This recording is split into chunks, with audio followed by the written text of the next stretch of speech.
Ladies and gentlemen, welcome to another edition of the Tom Mafia Report, live Monday through Friday at 10:15 a.m. EST. Look, as long as all of you are subscribed, which I hope that you are, and you have those bell notifications turned on, you're going to be here regardless. A special shout out to the people that tune in to each and every single episode. You have no idea how much I appreciate you. Do me a favor, hit that thumbs up sign, roll call yourselves into the chat. Where are you tuning in from? I'm always curious to see how far Bills Mafia truly extends. And let's get into business, because for some odd reason, man, this Bills team cannot catch a break when it comes into finding a way to add more players to our injury report, even during practice. I feel like we have sustained more injuries that have resulted in missed games at practice than we have during the actual games, which is crazy. Let's unpack the history a little bit. Is it as bad as we think that it is? Let's look at the injury report, best guesses on who is going to play on Sunday versus the Cleveland Browns. And then afterwards, we'll just get into a general Q&A segment about the Browns matchup or the playoff landscape, you name it. Anyway, guys, roll call yourselves in the chat. I'm talking to all of the lurkers in the building. You know who you are. Giant shout out to our friends over at Sleeper. Folks, Sleeper is the #1 player prop platform on the market today. Okay, it's a very simple process. Just pick anywhere between 2 to 5 players. If you accurately predict their projections, more and or less, you could be a big winner. Signing up, you get a free $20 that you could put toward that first parlay, and I highly recommend you take advantage of it. Shout out to Sleeper for being a proud partner. Link is in the description, and let's get into business, man. Let's go ahead and check it out, man. Where's everyone tapping in from? Do not be shy, folks. Roll call in the building. Where are you tuning in from? Let's go, Buffalo from Nashville. Love the content. Dan, I appreciate that, man. Thank you so much. I hope to be in Nashville one day. It's going to happen. I promise you. Amarillo, Texas. Love to see it, man. Buffalo is in the building. Chattanooga is in the building. This is getting out of hand for F's sake. I totally agree with you, man. It's getting wild. Baltimore is in the building. Bills Mafia from Portsmouth, Virginia. Welcome, my friend. Happy Friday to you. Lakesville, Pennsylvania. Here we go. Frank, I hope you're having a wonderful morning. The Red Garden, Mars. Buddy, man, how is the weather in Mars nowadays? I love it. Kentucky is in the house. Good morning, Dan. Go Bills. Buffalo love. Go Bills. Go Bills from Olean, New York. Arizona is in the building. Hartford, Connecticut. And then Bills Mafia 98. Go Bills from Florida with an exclamation point. Toronto, hello from Clarence, New York. What is up, GTO Darrow? Hope all is well. Go Patriots is in the building. Hey, man. Great game last Sunday. Best of luck against the Ravens. Granville, New York, but originally from Saratoga Springs. Waco, Texas is in the building. Salem, Virginia. Durham, North Carolina. Go Bills from the Mitten. Michigan. It's got to be Michigan. What else? What other state is shaped like a mitten, man? Michigan is my best guess there. Anyway, guys, we need to talk a little bit about Dalton Kincaid and the Buffalo Bills' current injury report to show you what I mean by this. And it's frustrating because we hear from McDermott at the beginning of the week. We typically don't hear from him again until postgame or until immediately after the game. So we never truly get an answer from the coaching staff as into how this happened. But one could only make an educated guess. Let me share my screen so you can get a nice little visual right here. I feel like that's important here. Lo and behold, you look at this injury report compared to the first one, okay? Yeah, Matt Prater, Jordan Phillips, Dalton Kincaid, Daquan Jones, Taron Johnson, Mecole Hardman, who has been activated from the IR. His practice window has been activated at the very least. Deion Dawkins, Bernard, and then Christian Benford. But then you end up looking at this one on Thursday. And not only are there 3 additional names on this list, 3 additional, Mitch Wishnowsky, Chase Lunt, and Cam Lewis. All 3 of them were added with, it looks like 2 knee injuries and a hamstring from Cam Lewis. So one can only assume that happened during practice. And then on top of that, you see a couple of players go from full to limited. Taron Johnson with his quad, he was a full participant on Wednesday, but then he was limited on Thursday. And Daquan Jones, calf, the exact same calf that he pulled during pregame warmups against the Atlanta Falcons in Atlanta. He went from a full participant right over to a limited participant. So something's going on at practice right now, man. And you know what? Here's my thing. I'm not one to go out and blame the training staff for this specifically. Maybe for soft tissue, like maybe like the calves, the quads of the world, but like the knees, the elbows, I'm not particularly upset. And so about that, right? Now, maybe they could be putting them through a more like solid stretching program, for example. Massages could be a bit better. I don't know. I have no experience in a training staff in the NFL. I have no medical background whatsoever, but it's very difficult to be able to identify a common denominator here. Like, guys are just dropping like flies. Now, maybe it has to do with the fact that Buffalo has been inconsistent. I'm not sure if any of you guys played sports growing up, but once you got to the high school level, if, for example, you drop an ugly game that you weren't supposed to, the coaches tended to ride you a hell of a lot harder than if you were on a winning streak. I'm sure we're all familiar with that. Like, lose a game on Friday night and then that next practice. And so an emergency Saturday practice because coach is pissed at you, like, that fool's about to run you into the ground. It's just how it is. I wonder if there's still that sentiment in pro sports. I could imagine. And so I could imagine when coach is pissed off, he's probably going to take it out of you on the next practice, and these guys are going harder than you thought. But then on the opposite end of the spectrum, Wednesdays are typically walkthroughs. Like, there's no contact there, right? So it's frustrating. It is.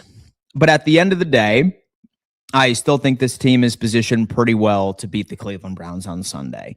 Even if Christian Benford is a no-go, he was limited for the past 2 days, I think he should be good, but I mean, we'll see. And so our secondary looked incredible last weekend, even without him. And we're going up against a true rookie quarterback who has had some issues recently. And then say that Taron Johnson comes out and say that Cam Lewis is out, then guess what, Jordan Hancock, it's your opportunity.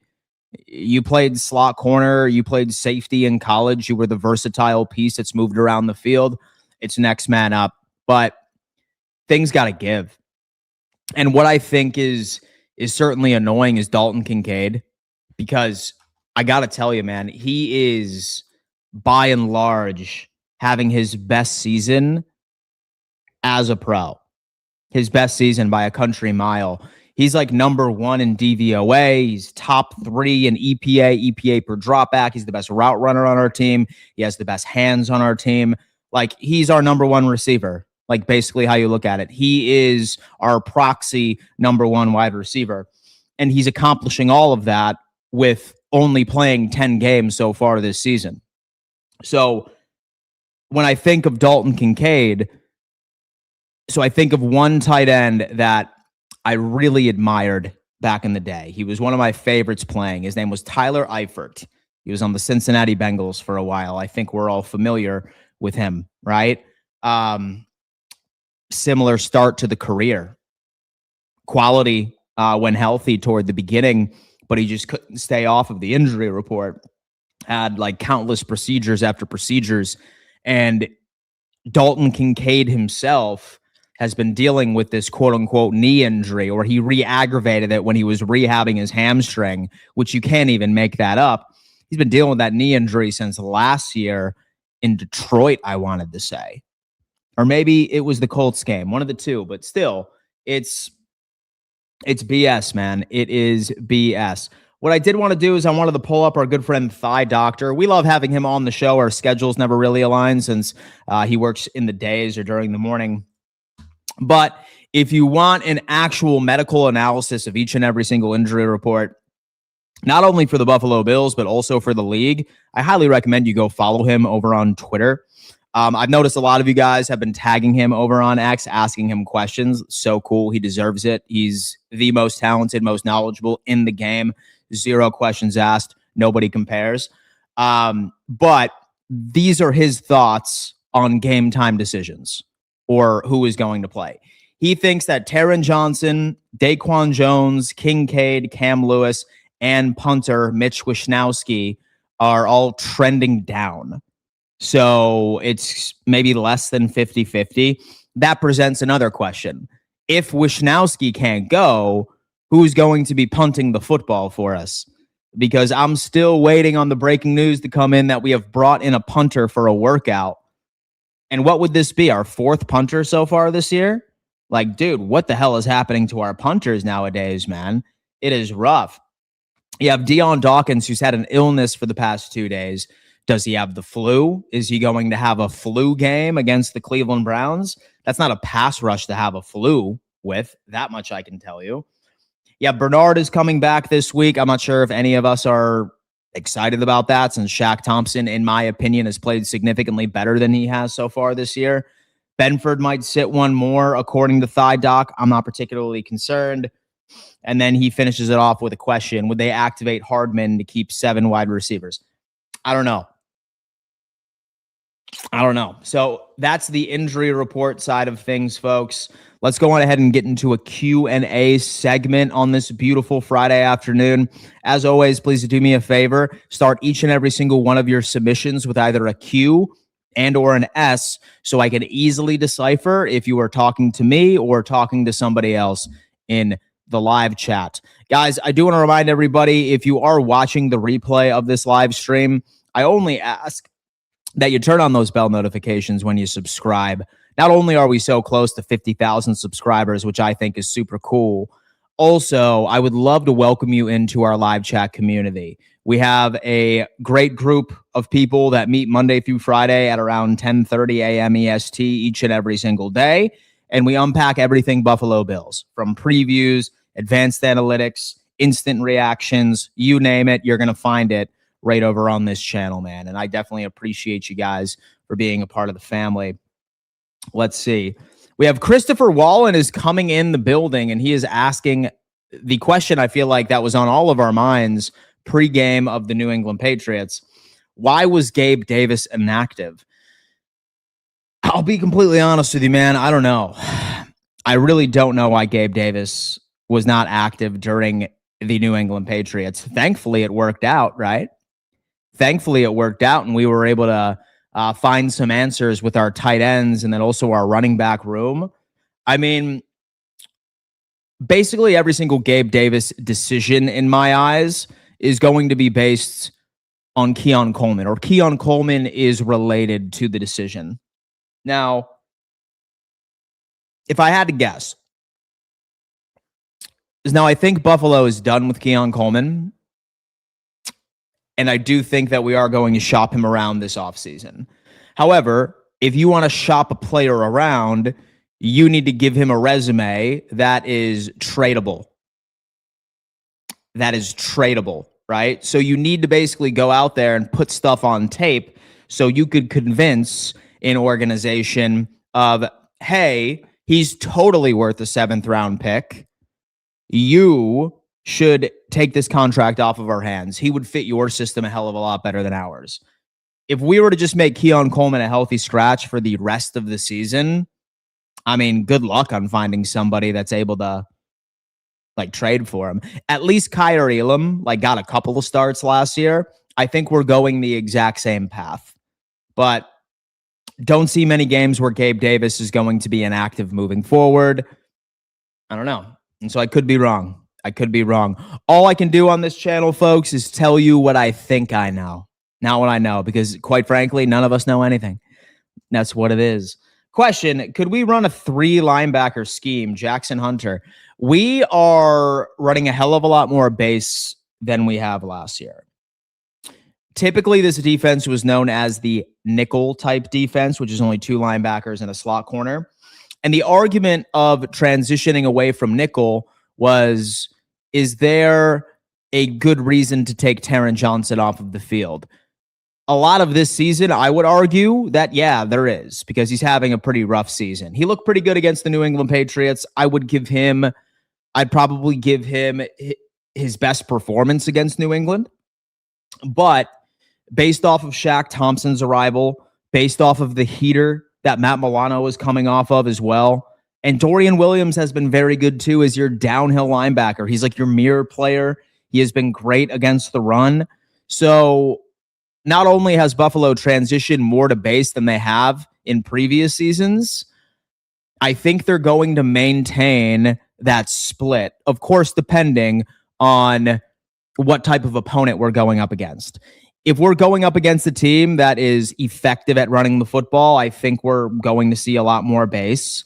If you see a team that just loves, and just throwing piss missiles all over the field, then yeah, sure, we'll probably end up going back to nickel. We ran quite a bit of dime against the New England Patriots last year as well. Last week as well. So yeah, I feel like your wishes have already been granted. While no team is really a full-on base type defense, I think Buffalo has been improving in that overall metric. I really want Josh to go back-to-back MVPs. And do you see a path even if he doesn't win the division? Well, one thing I like to point out, Fantasy, is I like to look at the history of how these people vote for MVP. And MVP is decided by a group of AP writers or beat reporters. Some of us probably didn't know that, but guess what? Now you do. It is discretionary based off of writers in the NFL Writers Association. And based off of their behavior, we have not seen an MVP since 2008 that has ever won that award while not winning their division. It would have to be, in my eyes, a complete implosion of the New England Patriots. We see the Patriots get beat by the Ravens next week. We see them lose to either the Jets or the Dolphins. And then Josh Allen continues to go out there making some quality plays. On top of that, you would also need Matthew Stafford to take a significant drop in overall production. Because while he lost last night, or while the Rams lost last night, he still threw for, well over 400 yards. He's slicing and dicing people all over the place.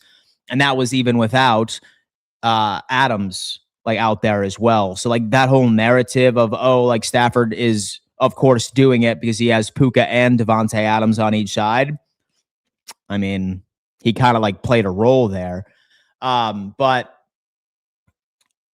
so in my eyes, I would be shocked if Matthew Stafford does not get it, especially when you account for what the Rams have for the remaining of their schedule. They have, and this is an absolute joke, they finish off the season against Atlanta and Arizona. Maybe Atlanta's defense could cause them to have a stinker, perhaps, but I'm not sure about you guys. It's hard for me to see them losing any other game at this point. I don't know. We will see. Question: with drafting Kincaid to replace Knox, do you think we only drafted the same player? No, not at all. While Knox has had a great receiving season, he's still nowhere near the consistent caliber type receiving tight end that Dalton Kincaid is. Knox has earned his contract this year. That much I can tell you. A lot of people had him as, I'd say, a top 3 enemy of the fan base for a while, saying that, Knox hasn't been earning his money. Why did Brandon Beane pay him all of that? He's been looking good out there, man. He's been making a lot of plays for us in the receiving game and in the blocking game. With Dalton Kincaid and Dawson Knox are 2 entirely different tight ends.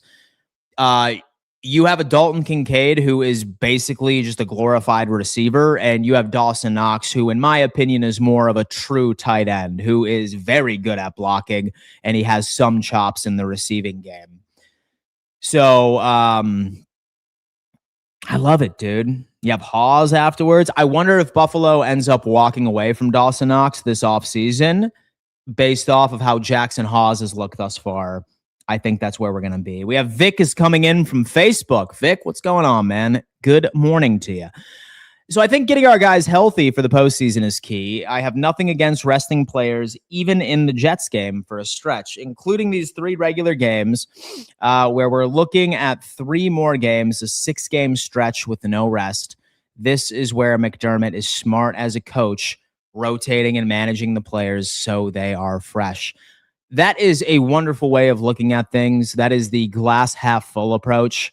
Because remember, you look at some of our recent playoff stretches, guys, it's almost been every single playoff season where, of course, every team deals with injuries, but we got hit at all of the wrong places in several games. We had situations where we lost all of our linebackers, I believe, for 2 straight playoffs. We lost Christian Benford for 2 games, 2 very key, critical games. Just sucks, man. It just sucks. So say, for example, that this is all precautionary, then make it happen. I don't know what Sean McDermott's goal is right here. Do you think that he's kind of like maybe this division really isn't my top priority? If, say, the Pats piss down their leg, then fantastic. I am thrilled about it. But I think right now his goal is staying healthy in the playoffs. It's not so much going for the division. Connor Murphy is coming in and saying, is there any scenario where we sit Allen and other key players against the Jets? Would there be any scenario? So the only scenario that Josh Allen and key players, well, no. No, I don't think so, right? No, I don't think so. Because say that the Patriots right now, who have 3 losses, and the Buffalo Bills have 4, you're going to see Josh Allen and this team play with the remainder of the games, right? It's just how it is. Say that the Patriots lose to the Pats and they lose to the Jets. That basically means that Buffalo, for the most part, is going to take over the AFC East because the tiebreaker then goes down into the conference sort of look, and Buffalo would have a 1-game lead. However, if somehow, some way, so the Patriots lose to the Jets, for example, right?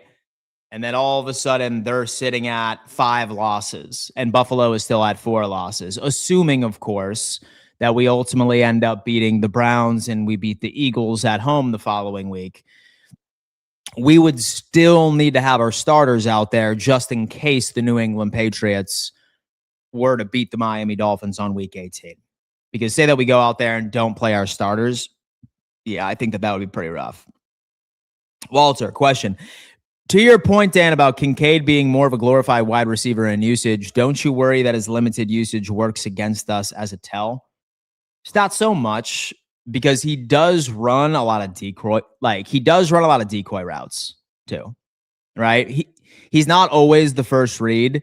In fact, what's ideal is that this team does a very good job of not just focusing and keying in on one specific player as their first read each and every single snap. And plus, when you also look at Dalton Kincaid, a lot of his receptions are coming from multiple tight end sets as well. So I wouldn't particularly say that's a tell or anything along those lines. Not yet, at least. Is anyone think that it's a coincidence that Kansas City imploded after Mahomes got bullied into taking over $50 million a year, or Rams got better after Stafford took a pay cut? I'm just saying Brandon Beane doesn't deserve the hate he's getting, in my opinion. So you guys know that I'm a big Brandon Beane apologist, and partially why I am is that I feel like people don't acknowledge the fact that an offensive line is the best weapon that any quarterback could have, bar none. It's the best weapon that a quarterback can have is an offensive line. And this Buffalo Bills offensive line is the best in the business, statistically. It's the best in the business, right? It's creating 2.8 seconds until pressure And I hear people say, oh, it's because Josh Allen scrambles all the time and he's mobile. That statistic does not account for scrambles. That stat is only for in-pocket throws, by the way. 4 of the 5 guys are the first-rated offensive linemen in the league at their respective position. Spencer Brown is the 3rd best right tackle in the league. So while I think Beane, sure, like maybe I would be okay if we had like a quality wide receiver on the outside. But at the end of the day, like my question is like, who would you have brought in? Like stylistically, like this is not Madden where you can turn off the salary cap, folks. I hate to tell you like what it is. So that's why I'm pretty empathetic with him is because he has built the most important thing you need to give a quarterback that is flirting with the age of 30. And that's an offensive line. It just is what it is. You know what I mean? It just is what it is. We have fantasies coming in. There was a debate in my GC the other night. If Stafford wins MVP and another Super Bowl this year, is he a top 10 quarterback all time? It's tough, man. It's tough. One day I want to live in a world where top 10 quarterbacks of all time are not particularly made by championships, but made by true production, made by efficiency, like made by clutchness, made by fourth quarter comebacks, game-winning drives. It's made by highlight throws, made by excelling and carrying a team even with limited talent around them. That's a world that I would like to look at. Because my biggest thing is this.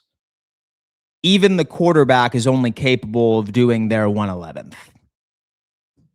It's not something I think people really buy into, but it's true. It's an ugly truth. A QB only does their 1/11th, realistically. Sure, he can make a fantastic throw downfield, but that receiver still needs to catch it. That receiver still needs to shed a tackle and create yards after the catch to bring it into the end zone, right? Like that running back needs to find the right hole or needs to make the right juke move.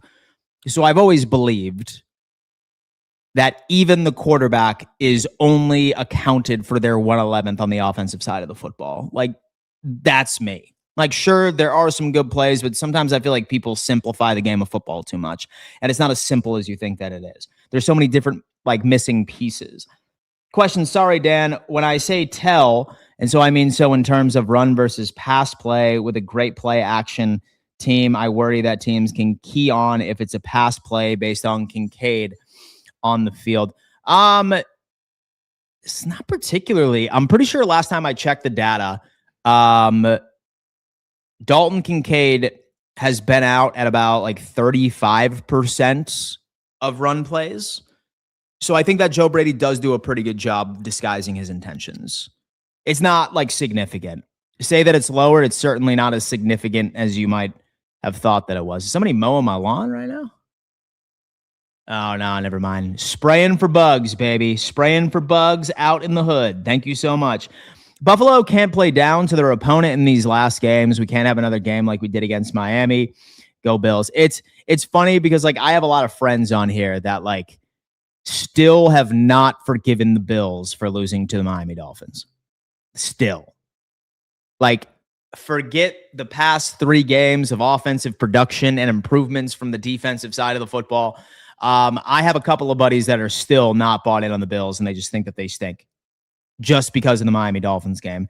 And one thing I always like pointing out to people is minus 2024 from 2020 to 2023, I could point out absolute stinker from the Buffalo Bills each and every single one of those seasons. That was just something that happened to this team. And quite frankly, it's not a Buffalo Bills problem. It happens every year. If you were a Rams fan, would you have the same energy for the Rams because they dropped one to the Carolina Panthers, who are currently hanging on a thread to even make the playoffs in the first place? Probably. And they're probably pissed off about it. But like, one of the biggest mistakes I think that I see from fan bases is thinking that problems are only exclusive to Buffalo. And because a lot of things, I promise you, every single fan base certainly agrees with that. And so I agree, Dan, but to be honest, I think our offensive line has been that good at pass blocking this season either. Yeah, it's funny because when you end up looking at the data, okay? And by the way, like, some people get upset like when I bring up data, but one thing I always like sort of pointing out to you guys is this. Data is derived from film. Like, data is derived from film. When we watch all 22, again, we probably look at about 7 to 8 plays, and they're probably the most exciting plays that we have seen during that game, and we ignore everything else. These data companies that I pull this information from has a team of like 20 guys that watch each and every single snap.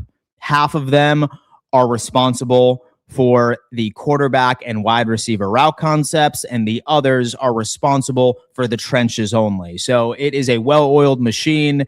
We do something similar over at Roundtable Sports so we can figure out all the information that we need. And when you look at all the sacks from Josh Allen, last time I double checked here, let me see how many sacks he's taken so far. Let me see. Stats.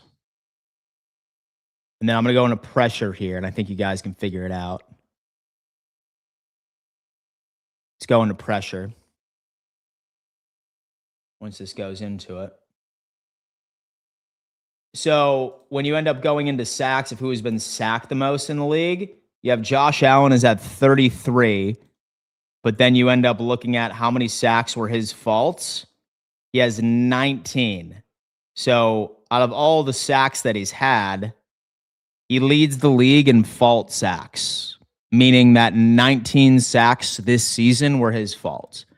Now, by faults, here's the thing. These are how these guys come up with that figure. They say, okay, he bailed out of a clean pocket. That's typically a one way of looking at things, right? Or he didn't throw the football away, for example. Or he ran into a sack. There were a couple of times where he had a clean pocket, and then he ultimately tried to get out of that clean pocket, and then a defensive tackle ended up clipping him and taking him down.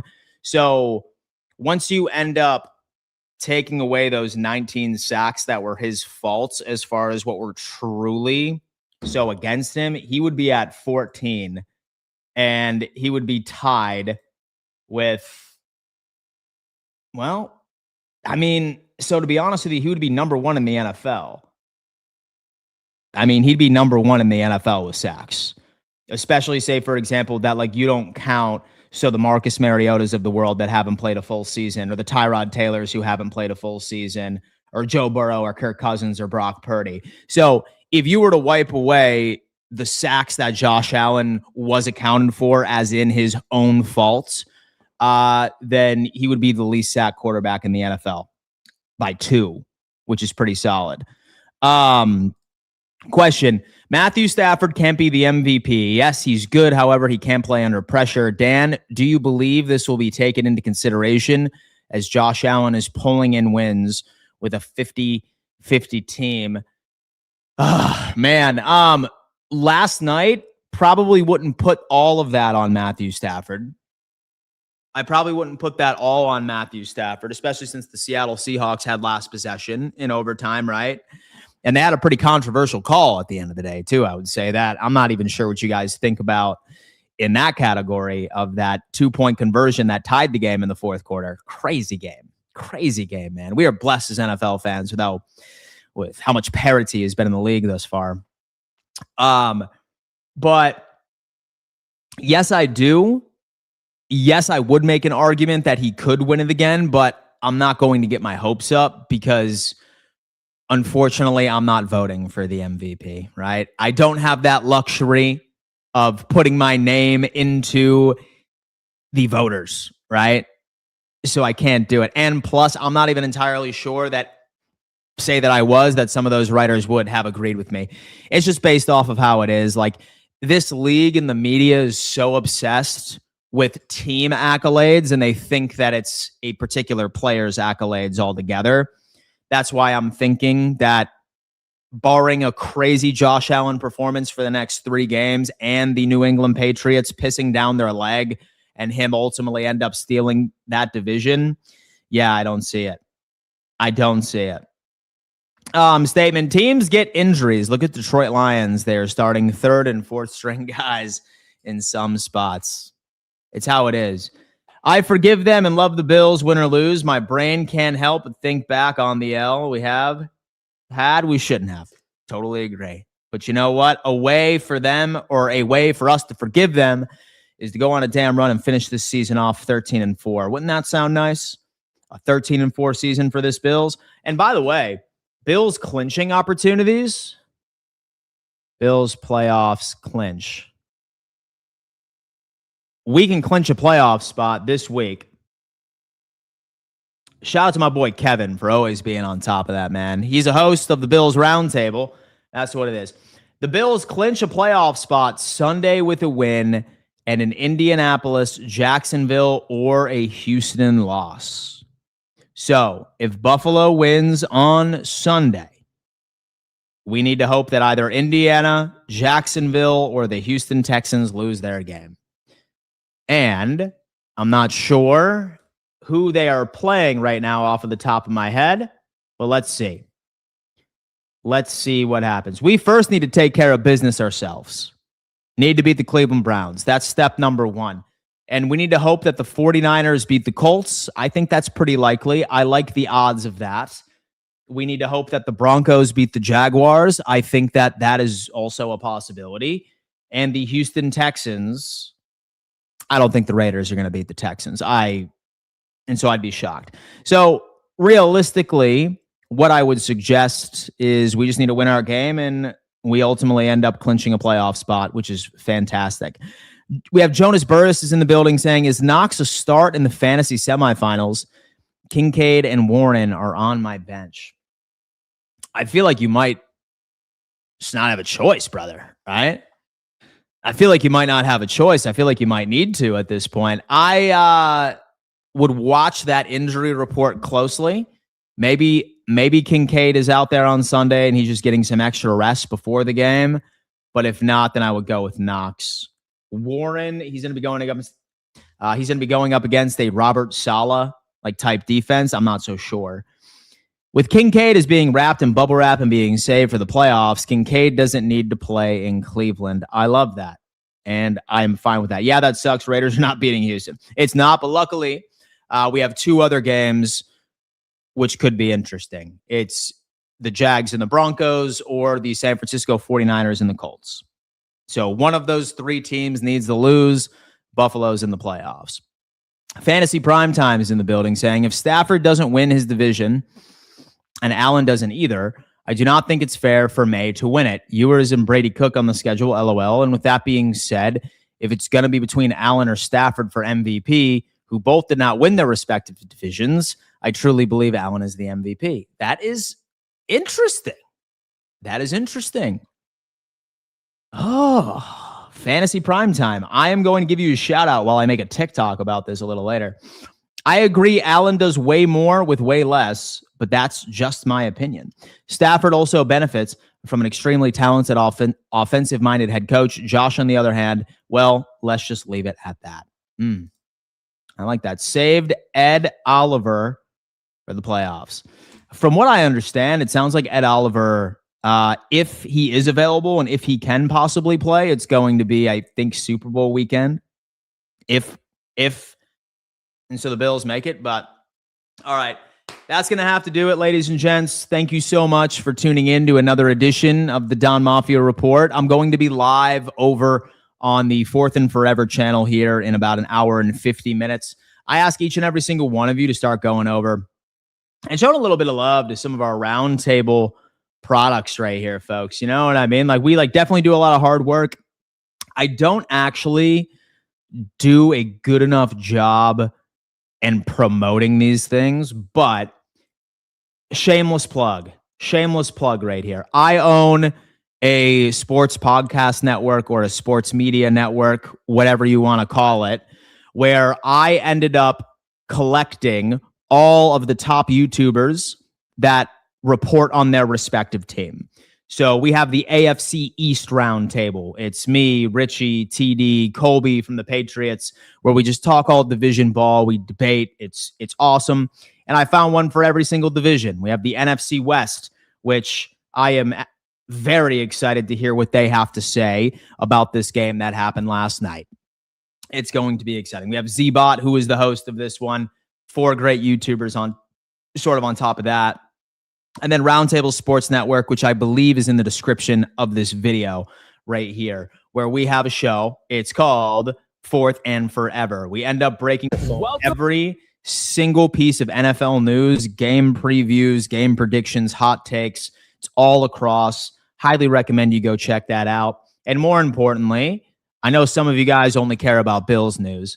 I got something for you as well. Okay, folks? How about a Bills roundtable? Not only with myself, but how about with myself, Kevin, and Z-Bot Mondays and Thursdays, unpacking everything Buffalo Bills related. We're going to be live later today. That channel is in the description. Do me a favor, hit that link, subscribe and turn on the bell notifications, and tune into that video because we are really just going to be talking a lot of Browns football and see how the Buffalo Bills can ultimately end up putting it together. So shout out Roundtable Sports, guys. I really appreciate really all of the support, and from my personal brand, from Roundtable and the whole thing. Like, we work very hard over there. So say, for example, you're about that life and you want to be entertained a bit more, let us know. Love you guys. Thank you so much for tapping in, and I will see you on Sunday for my live play-by-play reaction. Doses.